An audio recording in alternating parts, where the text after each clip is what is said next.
So when you're first starting out on the guitar, there's an overwhelming amount of information, especially online.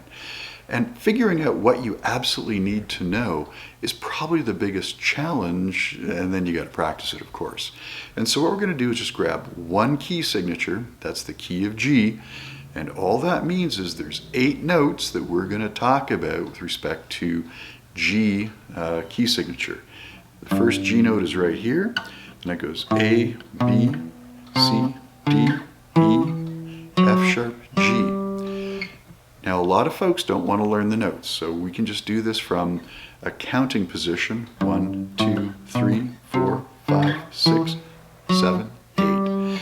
And the nice thing is no matter what other key you might transition to, the count is exactly the same and the pattern is the same, at least on the lower strings.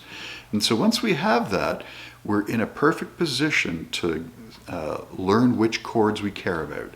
And the chords we're going to care about are going to be the G, the C, and the D, the 1, the 4, and the 5.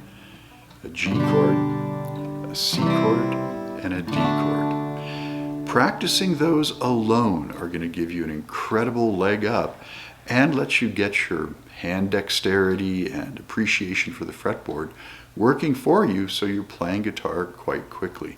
Lots of songs are written with just those 3 chords, and it's going to give you that quick kickstart so that you're starting to see progress right away.